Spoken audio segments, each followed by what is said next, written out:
Hello everyone, you are watching my YouTube channel. I am Manoj Kumar Ekka before you, and today I will discuss with you Act 2, Scene 5.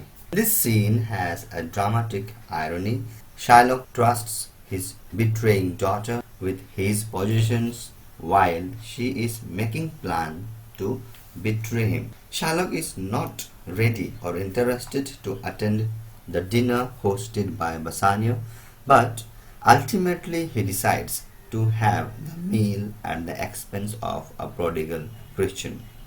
He fears that all is not well and gives instructions to Jessica to lock and guard his house. Lancelot reveals to Jessica about Lorenzo's plans for eloping at night. We are shown that Jessica is at home with her father's trust and belief in her, which further leads us to the climax of the scene and how she betrays. The scene takes place in Venice before Shylock's house, and there is entry of Shylock and Lancelot. Then Shylock speaks. Well, thou shalt see, thy eyes shall be thy judge.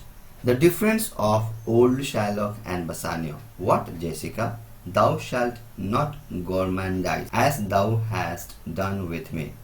What, Jessica? And sleep and snore and rend a pearl out. Why, Jessica, I say. So Shylock is telling to Lancelot, well, you shall see with your own eyes, and I think your eyes should be to judge the difference of your old master Shylock and of the new master Bassanio.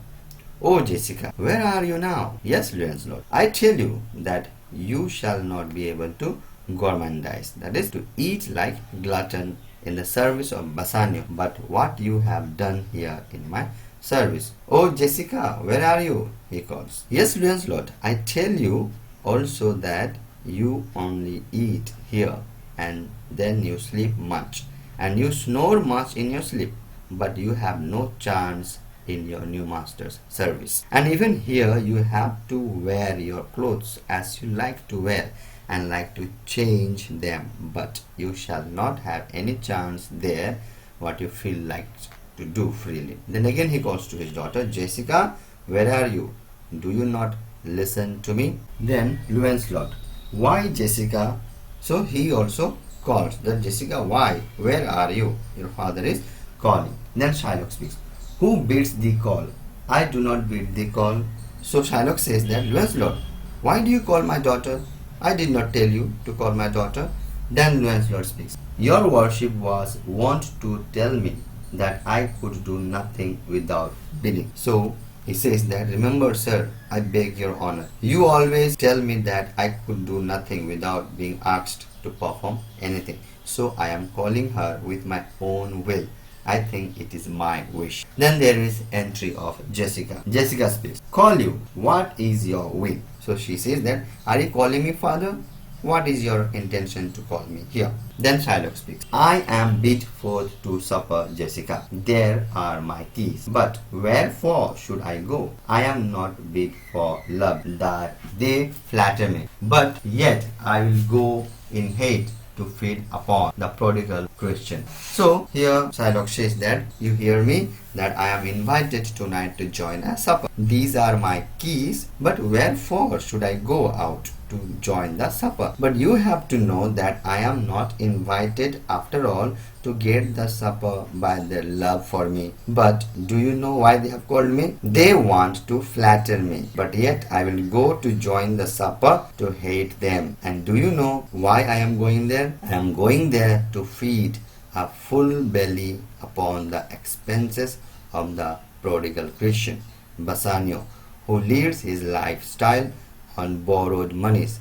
So I want to save my money, my expenses of my supper, and I would take meal what I wish. Then he continues, Jessica, my girl, look to my house. I am right loath to go. There is some ill brewing towards my rest, for I did dream of money back tonight. So he says that, my dear daughter, Jessica, you must look after the house in my absence. But I say to you, Jessica, really, I have a feeling of loath to join there. I know there would have some bad things against me to disturb my rest of mind, because tonight I had dreamt of money bag last night. Then Lancelot speaks. I beseech you, sir, go.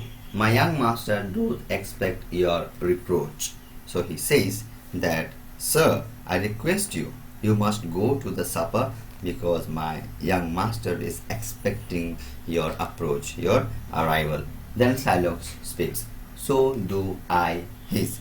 He says, yes, I am ready to go and to meet him. Then Lancelot speaks. And they have conspired together. I will not say you shall see a mask, but if you do, then it was not for nothing that my nose fell a bleeding on Black Monday last at 6 o'clock in the morning. Falling out that year on Ash Wednesday was 4 years in the afternoon. So Lancelot said that, and hear me, sir, I know they have conspired together, means made plan. I will not say that you shall see a mass procession, but if you have been to see it, there was actually a purpose on the back of it when my nose began to be bleeded on the last Black Monday, that is on the last Easter Monday at 6 o'clock in the morning.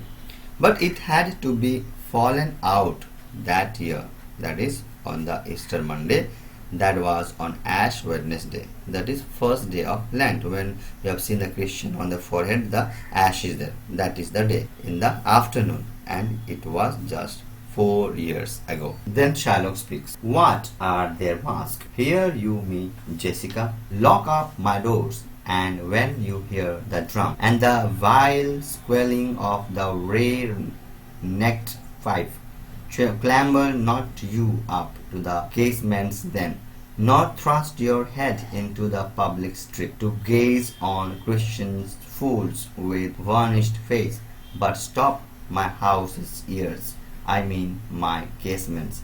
Let not the sound of shallow foppery enter my sober house. By Jacob's staff I swear I have no mind of feasting forth tonight, but I will go. Go you before me, Shira, say I will come. So Shylock says that, what are you telling? Would there be mass procession outside? Hear you me, Jessica.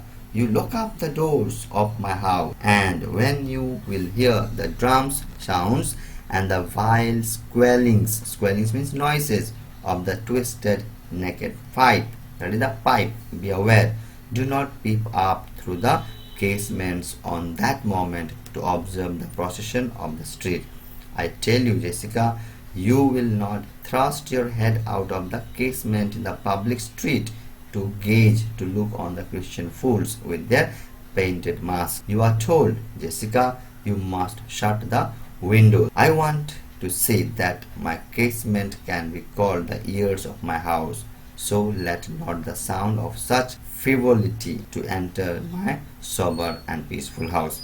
In fact, I make my oath by the Jews' sacred Jacob's staff that I have no mind to attend in the feast tonight, but I have to go there. O Lancelot, you go before me, and you will tell them that I will join the supper in time. Then Lancelot speak. I will go before, sir. Mistress, look out at window for all this. There will come a Christian by, will be worth a Jew's eye. So Lancelot says that, what are you saying me, sir? I will go before you. Oh, my mistress, I am telling you that you will look out of the window in spite of your father's telling not to. Yeah, there will come a Christian in the procession. Yes, he should be worth of a Jew's eyes. Then Shylock says, what says that fool of Hagar's offspring? So Shylock says that, what does that fool of Hagar's offspring say you? Then Jessica speaks. His words were, farewell, mistress, nothing else. So she says that he said only goodbye to me and nothing else more. Then Shylock speaks. The patch is kind enough, but a huge feeder. Snail slow in profit, and he sleeps by day more than the wild cat. drones hide not with me, therefore I part with him. So Shylock says that, oh, I know the fool is very good in his nature, but he is a huge feeder, as slow as a snail in his work to produce any profit for me, and he sleeps by day more than the wild cat. I think him like an idle drone to live with me. So I want as if he leaves me and he cannot look after my house. But this fool is to join the service of a man, that is Bassanio. Then he continues, and part with him to warn that I would have him help to waste his borrowed purse. Well, Jessica, go in. Perhaps I will return immediately. Do as I bid you. Shut doors after you. Fast bind, fast bind. A proverb never stale in thrifty mind. So he goes on to say that I lend the man money and I wish as if he wastes this borrowed money that he had taken from me. Well, Jessica, you go in the house. I tell you, perhaps I would immediately return. Do as I am telling you. You shut the doors behind after going inside. There is an old proverb. What is that? First bind, first bind. It means that if you take your possible step to keep the things safety, you will have to find your things safety. I think a proverb never be stale in thrifty mind. That's what he says. Jessica speaks. Farewell, and if my fortune be not crossed, I have a father, you a daughter lost. So she says that, well, farewell, father. I pray, if my fortune do not deceive me, I would lose my father, and you, my father, would lose your daughter. That is because why she says, because she is going to get eloped with Lorenzo, isn't it? So that's why she says. So here we end Act 2, Scene 5. I shall meet you in my next video, Act 2, Scene 6. Till then, thank you very much. God bless you.